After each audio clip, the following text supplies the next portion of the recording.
আসসালামু আলাইকুম। YouTube channel ও Facebook page থেকে আমি আব্দুল মতিন, পাবনা চাটমোহর সরপাড়া থেকে আপনাদেরকে শুভেচ্ছা ও আন্তরিক ভালোবাসা জানাচ্ছি। প্রিয় দর্শক, আমার হাতে দেখতেছেন এগুলো হলো দেশীয় রসুন। এখানে পাবনাতে বলা হয় বেসন, আমাদের নোয়াখালী, চট্টগ্রাম, খাগড়াছড়ি, রাঙ্গামাটিতে বলা হয় বিচের রসুন। তাই আমি এই রসুনগুলা বাছাই করা রসুন, এই রসুনগুলা কিন্তু আমি নিয়ে যাব চট্টগ্রামে। চট্টগ্রাম নোয়াখালীতে অনেক কৃষক আছে যারা রসুনের চাষাবাদ করতে চায়, কিন্তু তারা বীজের রসুন পাচ্ছে না।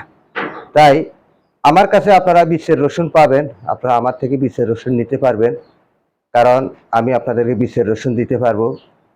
আপনারা যদি 1 বিঘা জমিনে চাষাবাদ করেন, 1 বিঘা জমিনে 3 মণ রসুন লাগবে।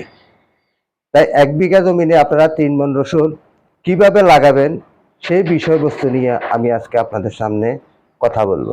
বন্ধুগণ, আপনারা 1 বিঘা জমিনের মাধ্যমে আগে আপনারা সার ফাঁস ব্যবহার করবেন। করার পরে এখানে 3 মণ রসুন আপনারা কুশিগুলা খুলে নেবেন। কুশিগুলা খুলে নিয়ে মানে কোয়াগুলা খুলে নিয়ে একটা একটা করে রোপণ করবেন। অনেকে কিন্তু শ্বাস দিয়ে রসুন লাগায়, অনেকে বিনা শ্বাসে। যেমন ধান কাটার পরে জমিন একটু তস থাকা অবস্থায় সেখানে রসুনের চাষাবাদ করে। তাই আপনারা এই হিসাবে রসুনের চাষাবাদ করতে পারেন। এর আগে আমি কামরুল ভাইয়ের কিছু ভিডিও আপনাদেরকে দিয়েছি। কামরুল ভাইয়ের ভিডিওগুলো অবশ্যই আপনারা পেয়েছেন। তাই এই কামরুল ভাইয়ের নম্বর দেওয়া আছে, সেখানেও আপনারা পাবেন। আর আমারও নম্বর আপনাদেরকে বলতেছি।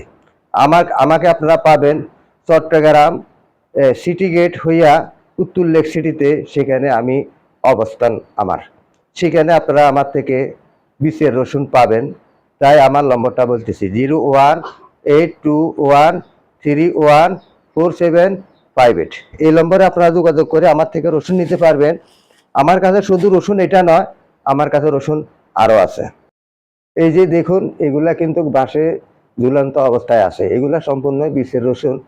আপনারা এখান থেকে বীজের রসুন সংগ্রহ করতে পারেন। বীজের রসুন এগুলা সম্পূর্ণ বাছাই করা বাঁশে ঝুলন্ত অবস্থায় আছে। এই যে এখানেও আছে বীজের রসুন। এই রসুনগুলা সম্পূর্ণ বাছাই করা রসুন। এগুলা বীজের জন্য, যেমন আবার কার্তিক মাসে রসুনগুলা লাগানি হয়। এই রসুনগুলা এখানে রাখা হয়েছে সম্পূর্ণ বাসার মাঝে ঝুলন্ত অবস্থায়। এই রসুনের কোনো সমস্যা নাই। এগুলা লাগানির পরে ইনশাআল্লাহ রসুন হয়ে যাবে। দেখেন এক একটা রসুনের সাইজ কত বড় বড়। এগুলা প্রতি বিঘায় আপনার 40 মণ রসুন অনায়াসে আপনার হবে। চাষাবাদ করতে পারেন আপনারা। চাষাবাদ করলে অবশ্যই আপনারা লাভবান হবেন। শুধু এখানে নয়, প্রতিটা রুমে রুমে রসুন আছে। এই যে এখানেও রসুন আছে, এই যে দেখতেছেন এখানেও রসুন আছে, এখানেও রসুন আছে দেখতেছেন। তাই আপনারা জানেন রসুন, পেঁয়াজ, মশলা জাতীয় পণ্য আমাদের এই বাংলাদেশে অনেকটাই সংকট।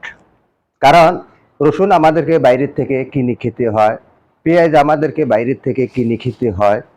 এবং আমরা যদি দেশের মাধ্যমে চাষাবাদ করি, 1 ইঞ্চি জায়গাও যদি আমরা খালি না রাখি, আমরা যদি সবাই যদি কৃষিকাজের আওতায় আসি, তাহলে আমরা নতুন বাংলাকে একটা স্মার্ট কৃষিতে অবশ্যই পরিণত করতে পারবো। প্রিয় দর্শক, আমরা চাই না আমাদের নতুন প্রজন্মে যে ছেলেরা মেয়েরা আসতেছে তারা কোনো কষ্ট করক।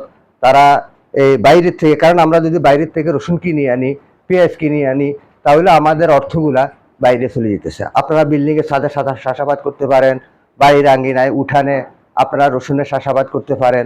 আপনাদের অনেক জমিন খালি পড়ে থাকে, শুধু উত্তরবঙ্গে পাবনা, নাটোর, যশোর, কুষ্টিয়া, এখানে কিন্তু রসুনের চাষাবাদ করা হয়। কুমিল্লা, নোয়াখালী, চট্টগ্রাম, খাগড়াছড়ি, রাঙ্গামাটি ও ফটিকছড়িতে রসুনের চাষাবাদ হয় না। তাই আপনাদের প্রতি আমি আহ্বান জানাইতেছি, আপনারা রসুনের চাষাবাদ করুন, নিজে স্বাবলম্বী হন, অন্যদেরকেও সহযোগিতা করুন। সকলকে আমি ইউটিউব চ্যানেল ও ফেসবুক পেজ থেকে আন্তরিক ভালোবাসা ও শুভেচ্ছা জানিয়ে এখান থেকে বিদায় নিচ্ছি। আসসালামু আলাইকুম রহমতুল্লাহ বারকাতুহু।